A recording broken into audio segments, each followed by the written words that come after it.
Hey everyone, George here. So most contractors I work with are really good at making money. But what I don't see enough of is contractors being just as good at keeping their money. And today what I'm going to show you is one of the most overlooked tax strategies that I see contractors missing constantly. Short-term rentals. Because if you do it right, you can build serious cash flow and potentially save tens of thousands in tax. But if you do it wrong, you can accidentally trigger self-employment taxes, lose a lot of key deductions, and get in a tough spot come tax time.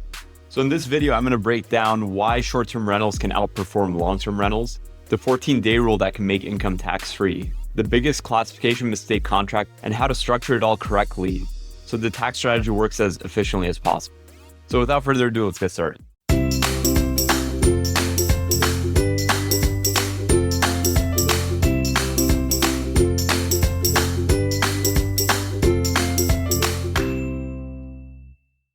So if you're a contractor and you're running strong cash flow, paying big taxes every year, thinking about buying real estate, or you already own short-term rentals, this video is going to make you think very differently about how you're building your wealth, because your tax strategy should be just as intentional as your build strategy. So let's start with the advantages. The one serious advantage, cash flow.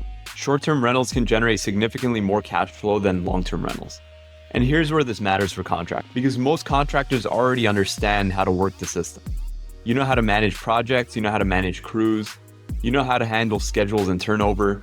That skill set actually translates over really well to short-term rentals. Now, where do short-term rentals tend to win? Areas like near stadiums, hospitals, airports, major job hubs, event-heavy towns, tourism zones.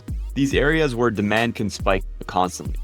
So instead of a long-term rental that brings you like $2,500 per month, a short-term rental could easily bring in $5,000, $8,000, $10,000 a month, depending on the area and the season. And the tax strategy is where it actually gets interesting. So we start off with the first one, the 14-day rule. This is probably one of the most unknown and underrated tax rules. So here's a simple version. So you can rent out either your primary residence, a second home, a vacation home. It has to be a residence for up to 14 days and not need to report any of the income. And there's no income cap. That means you could rent it out for $1,000 a night, $5,000 a night, $10,000 a night, and it'd still be tax-free. As long as it's a residential unit that you rent it out for 14 days or fewer, then you're good to go. So if you're sitting on a premium property in, a good part of town, near stadiums, hospitals, like these kind of high demand hub areas, close to downtown, close to big events, or where corporate jobs tend to attract a lot of people like throughout the year, you really ought to consider this, because those nights where there's like a big event, like a big game or something, you could easily be renting it out for like thousands a night. And for example, if you rented it out for $2,000 a night for 10 nights, that's $20,000 of income that's tax-free. And that could straight up like match a long-term rental in terms of gross rents, and that's completely tax-free.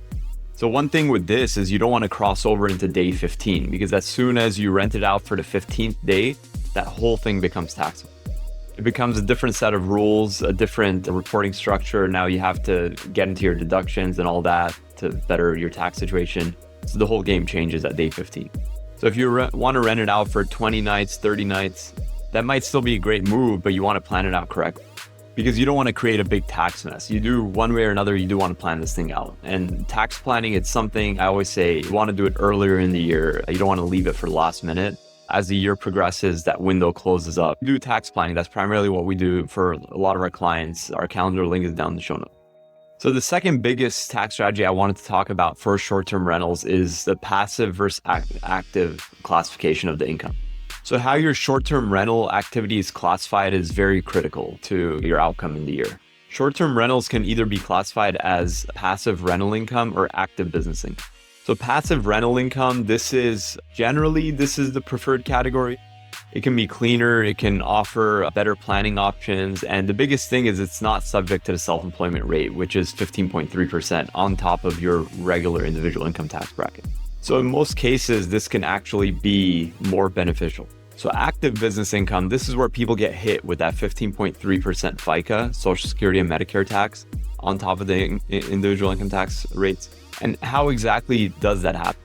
So if you provide too many services to the guests, for example, daily cleaning while they stay, meals, concierge type services, constant hotel guest-like services, and really anything that starts looking like a hospitality business, A lot of investors might actually fall into this category without realizing it. So it's something you want to get ahead of sooner rather than later, so that if you have a profitable year, you don't actually trigger self-employment taxes, which can, again, really add up 15%. Now, the one exception when it actually works the other way, where active becomes more beneficial than passive, is when you have a loss year, in which case, if it is truly an active property, and again, this is why you want to plan ahead and get ahead of this. If it is truly an active property, those losses, including any depreciation, can potentially offset your ordinary income, say your W-2 income, all other income. And if you did a cost segregation, if you had truly a lot of expenses that year, it is possible to run in a loss. So usually for most investors, unless you're a real estate professional, not going to be able to utilize those losses against your ordinary income. So it's going to be suspended in the passive activity bucket. So again, generally the passive rental income is the category you want to fall in to avoid the self-employment tax. The active business income, you are going to end up paying more tax in a profitable year because you have the self-employment tax, which is 15.3%. However, if you are in a loss, you may want to plan ahead and make it a more active year to offset your ordinary income. So what can you write off for short-term rentals?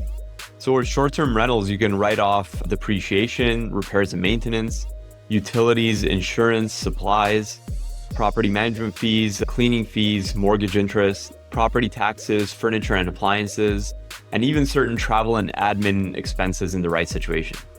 Again, you're going to want to structure this whole thing correctly so it gives you a favorable outcome. So you're not leaving deductions on the table, misclassifying income, or just putting yourself in a tax mess in a much more disadvantageous position. So you could always go to a retail tax shop and get kind of like a really stale outcome, or you can actually plan correctly with a CPA advisor, somebody who knows what they're talking about and who's had experience with this, and get a very favorable, best possible outcome. So why does this matter to contractors more than just anyone else? So most contractors I work with that come to me, they work hard, they make a lot of money, but if not planned properly and correctly, taxes can be brutal because often your income is high, your profit margin is strong, but with that comes a high tax bill. So it's important to strategize and plan correctly.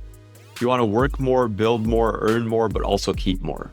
And I really believe short-term rentals are one of those areas where you can effectively combine cash flow, real estate wealth building, and good tax plan. But you have to do it intentionally. So I hope you found this helpful. If any of this applies to your calendar, link is down in the show notes, and see you in the next one.